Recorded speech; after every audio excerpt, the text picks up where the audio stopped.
Bayangkan hanya karena kepentingan pribadinya, ia sengaja mengubah aturan tentang pernikahan hanya untuk memuluskan niat birahinya, niat perselangkangannya. Luar biasa ya. Kalau hanya sekedar kepentingan pribadinya saja, dengan sengaja dia merubah, dengan mudah dia merubah aturan KPU RI. Bagaimana dengan aturan-aturan yang selama ini dispekulasikan kepada KPU itu sendiri?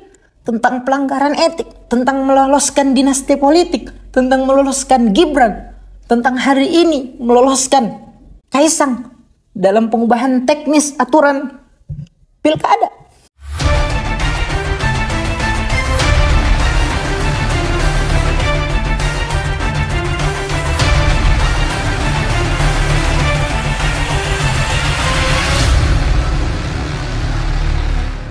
Bismillahirrahmanirrahim. Assalamualaikum warahmatullahi wabarakatuh. Alhamdulillahirabbil alamin. Allahumma shalli ala sayyidina Muhammad wa ala ali sayyidina Muhammad.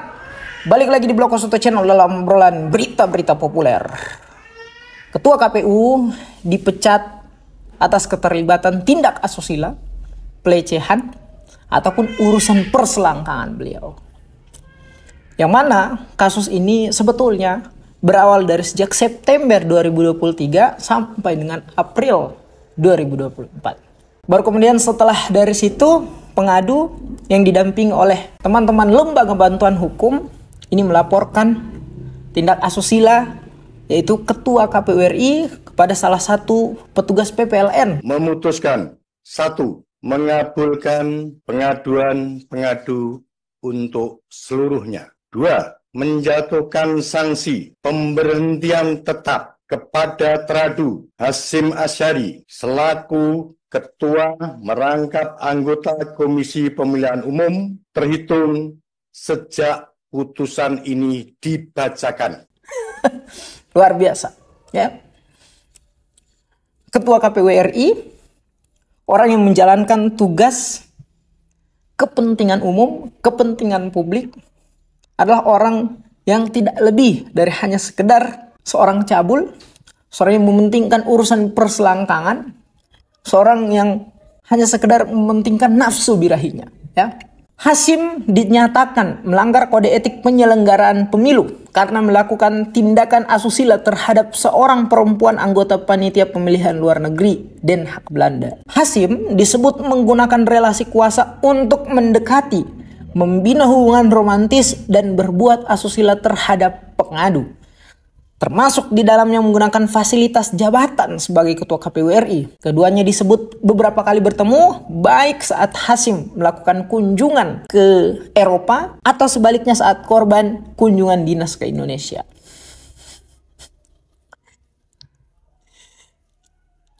Sekali lagi kami ingin mengatakan, bayangkan yang memutuskan kepentingan umum, kepentingan publik kita adalah orang yang cabul dan hanya mementingkan kepentingan perselangkangan dia saja. Sudah sejak dulu aktivis, masyarakat, kelompok akademisi, ataupun kelompok-kelompok masyarakat sipil lainnya memberikan peringatan, mengkritik habis-habisan, keras kepada KPU RI, terkhusus Ketua KPU RI, untuk kemudian dilakukan pemecatan atas berbagai macam proses pelaksanaan pemilu yang di dalamnya telah dilakukan sanksi, telah dilakukan pelanggaran etik dan lain sebagainya. Tapi kemudian entah mengapa negara membiarkan itu semua sampai pada akhirnya faktalah yang membuka mata kita semua bahwa memang Ketua KPU RI ini ada orang yang tidak hanya sekedar mementingkan kepentingan pribadinya dibanding kepentingan umum. Mungkin orang di luar sana akan tidak merasa memberikan perhatian kepada kasus dari Ketua KPU RI kalau kasusnya bersifat private ataupun individu yang diarahkan pada kesepakatan kalian berdua saja. Diarahkan kemana? Rasa suka atau perasaan kalian itu. Tetapi di sini ada pelanggaran, penyelewengan jabatan yang membuat semua masyarakat Indonesia setuju marah kepada Ketua KPU RI. Sehingga amat disayangkan kalau kemudian kasus tersebut hanya sampai sekedar pemecatan jabatan seorang Hasyim Asy'ari dari Ketua KPU RI. Kami berharap kepada pengadu, kepada lembaga bantuan hukum yang mendampingi pengadu, kepada aparatur negara yang dalam hal ini berfungsi untuk menegakkan hukum dan keadilan, agar kemudian kasus tersebut dilihat sebagai kasus yang berpotensi memantik kejutan-kejutan luar biasa ke depannya yang bisa saya dijalankan oleh Ketua KPU RI. Bayangkan hanya karena kepentingan pribadinya, ia sengaja mengubah aturan tentang pernikahan oleh sama anggota KPU hanya untuk memuluskan niat birahinya, niat perselangkangannya. Luar biasa ya. Kalau hanya sekedar kepentingan pribadinya saja, dengan sengaja dia merubah, dengan mudah dia merubah aturan KPU RI. Bagaimana dengan aturan-aturan yang selama ini dispekulasikan kepada KPU itu sendiri? Tentang pelanggaran etik, tentang meloloskan dinasti politik, tentang meloloskan Gibran, tentang hari ini meloloskan Kaisang dalam pengubahan teknis aturan pilkada. Di samping itu kita berharap kepada pengadu dan lembaga bantuan hukum yang mendampingi pengadu agar kemudian kasus ini tidak hanya sekedar sampai kepada pelanggaran administratif saja, sampai dengan hanya dipecat saja. Tetapi kami menyadari bahwa di sana ada pemaksaan yang dilakukan oleh Hasyim Asy'ari, yang dilakukan oleh Ketua KPU RI, yang bisa ditafsirkan kepada kasus pemerkosaan, penyelewengan jabatan publik. Kepentingan umum kita dijalankan dengan teknis-teknis hanya untuk meraih kepentingan pribadi saja. Walaupun di luar sana ada desas-desus ini sebetulnya antara suka sama suka, dan kemudian ada janji di antara mereka yang tidak tertunaikan, kemudian ada yang sakit hati dan melaporkan salah satu pihak di antara pihak lain, terserah. Ya. Di sini kami ingin melihat kasus ini sebagai kasus yang memberikan legasi buruk kita ke depannya ketika tidak ditindaki secara tegas dan keras. Ketika hanya sampai dengan sekedar urusan administratif pemecatan dari Ketua KPU RI, tidak diarahkan kepada kasus pidana. Pemaksaan ditafsirkan kepada kasus pemerkosaan dan penyelewengan jabatan. Luar biasa kan? Dan sahabat-sahabat, semua harus ketahui bahwa ini adalah salah satu bagian dari kasus KPU RI, terkhusus Ketua KPU RI yang dalam proses melaksanakan tugas-tugasnya tidak hanya ini kasusnya. Tahun 2022 ada kasus yang disebut dengan wanita emas. Wanita emas ini berbeda juga dengan wanita PPLN yang hari ini melakukan pengaduan kepada DKPP tentang tindak asusila yang dilakukan oleh Ketua KPU RI. Wanita emas ini adalah ketua partai yang partainya tidak terdaftar sebagai partai di Indonesia, dan kasus tersebut dispekulasikan adalah sama, hanya urusan perasaan, hanya urusan perselangkangan dan lain sebagainya. Di samping dari itu, berbagai macam juga sudah kasus-kasus yang dilakukan oleh KPU, khusus Ketua KPU RI tentang tugas-tugas mereka. Ketua KPU RI tidak melanjutkan pemeriksaan tentang aturan caleg perempuan tahun 2004 kemarin. Data pemilih yang bocor oleh KPU RI.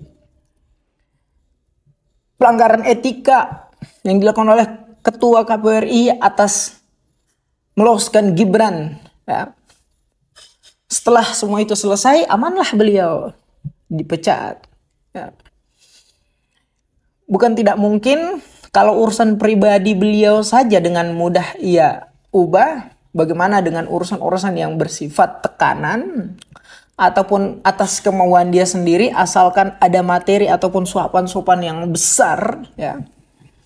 Yang dalam hal ini sudah kita ketahui bersama bahwa berbagai macam proses yang dilakukan oleh KPU RI dalam pelaksanaan pemilihan presiden, tidak sedikit di dalamnya ada urusan-urusan nepotisme, ada urusan saling mengakomodir kepentingan.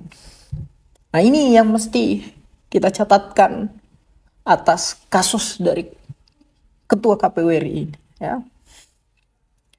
Masyarakat sipil, aktivis, akademisi, macam-macam lembaga, advokat ataupun lainnya bersuara, mengkritik keras kerja-kerja dari KPU RI. Negara membiarkan, akhirnya hari ini terbongkar juga, kan? Luar biasa. Hingga orang bertanya-tanya nih, ya, bagaimana legalitas dari seorang pemimpin yang lahir dari KPU, yang Ketua KPU RI ini dalam proses pelaksanaan pemilihan presiden ada salah satu proses kasusnya yang masih berhubungan dengan kerja-kerjanya. Ini kemudian ternyata baru hari ini dilakukan proses dan dipecat. Kan sungguh malu sebetulnya orang-orang yang terpilih atas kerja-kerja dari orang yang tidak lebih dari sekedar mementingkan urusan perselangkangannya sendiri dan kemudian ia dipecat hari ini. Maka kedepannya akan ada kejutan-kejutan baru, saya yakin, yang masih berhubungan dengan proses kontestasi program yang telah dijalankan oleh KPU RI dalam hal ini pemilihan presiden. Akan banyak kejutan-kejutan yang sebetulnya tidak mengagetkan kita. Tetapi hanya akan menunggu waktu, karena saya yakin apa yang menjadi skenario sampai hari ini itu tidak lepas dari keterlibatan hanya sekedar satu orang saja. Ya. Pasti akan ada orang-orang yang terhubung dengan kerja-kerja busuk, skenario kotor dari Ketua KPU RI hari ini. Ya. Tentu logikanya adalah kita bisa membandingkan. Ya, kembali lagi kita ingin mengatakan kalau urusan pribadinya saja ini kemudian ia lanjutkan dengan kerja-kerja mengubah aturan Komisi Pemilihan Umum itu sendiri. Bagaimana dengan tekanan-tekanan ataupun kemauan-kemauan dia asal ada suapan, materi dan lain sebagainya tentang urusan pemilihan umum di Indonesia. Luar biasa. Ketua KPU RI. Apa pentingnya video ini? Tidak ada pentingnya. Hampir dari semua pesan-pesan yang kami sampaikan tidak lebih ataupun sama dengan pesan-pesan yang dikabarkan, diinformasikan oleh banyak media berita bahwa Ketua KPU RI Pak Hasyim Asy'ari dipecat atas tindak asusila, tindak pelecehan. Kami hanya sekedar menjadi orang yang mengambil momentum, kesempatan, menjadi bagian dari orang-orang yang mencatatkan sejarah bahwa hari ini ada proses pelaksanaan kerja-kerja jabatan publik yang diselewengkan oleh berbagai macam pihak. Sehingga ini menjadi ultimatum pengingat kepada bukan hanya pelaku-pelaku tersebut, tetapi keluarga-keluarga mereka, agar kedepannya lebih malu, lebih waspada, ya, lebih saling melangkul antar keluarga-keluarga mereka untuk saling mengingatkan bahwa laksanakan jabatan publik ini sebagaimana mestinya, sebagaimana yang sudah dititipkan atas amanat bukan hanya konstitusi tetapi masyarakat Indonesia. Beberapa tahun ke depan mungkin kasus ini akan dilupakan. Mungkin kasus ini sudah tidak viral.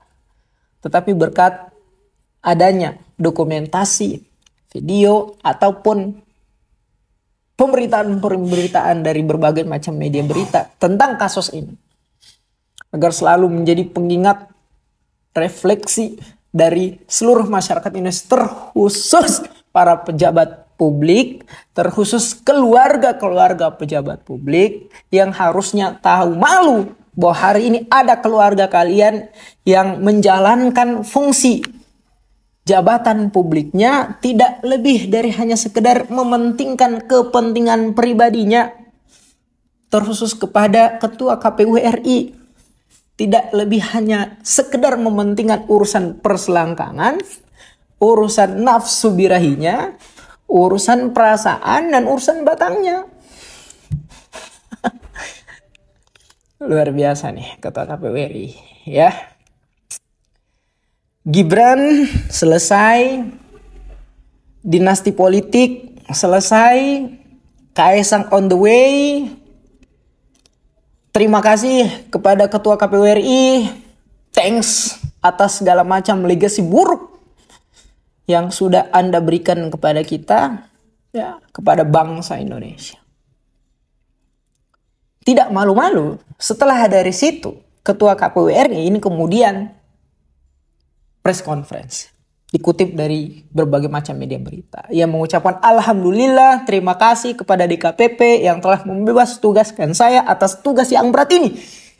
Disambut setelah dari situ, PLT yang ditunjuk untuk kemudian menjadi Ketua KPU RI, dikutip juga dari berbagai macam media berita mengatakan innalillahi wa inna ilaihi raji'un atas penunjukan dirinya sebagai PLT Ketua KPU RI. Sehingga orang bertanya-tanya, apa yang membuat tugas Ketua KPU RI begitu berat?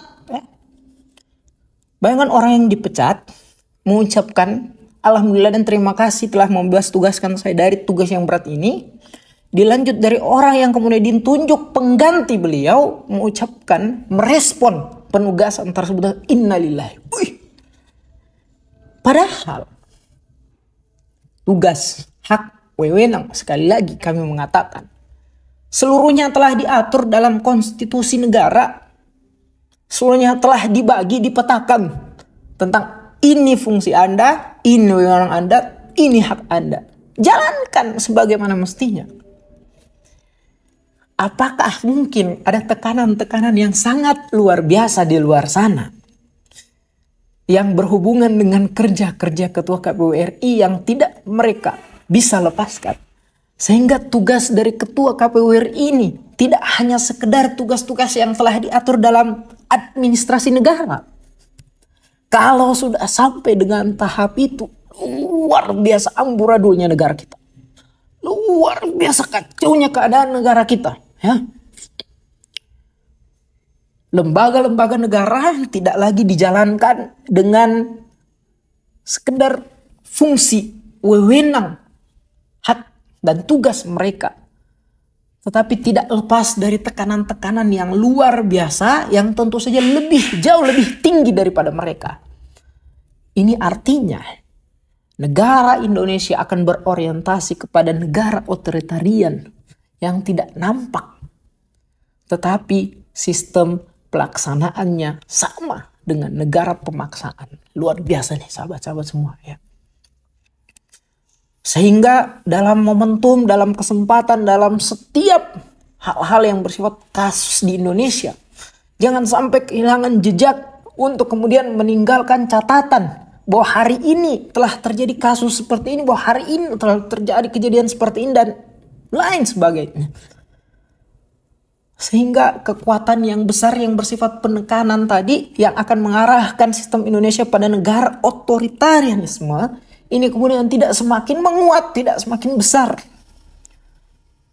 Sehingga orang yang ingin mencita-citakan membangun dinasti politik ataupun mengarahkan Indonesia pada satu kelompok kerajaan tertentu, ini kemudian menyadari niatnya bahwa kekuatan kita tidak lebih besar dari kekuatan persatuan perlawanan rakyat Indonesia. Berikan komentar kalian. Terima kasih. Billahi taufiq wal hidayah. Wassalamualaikum warahmatullahi wabarakatuh.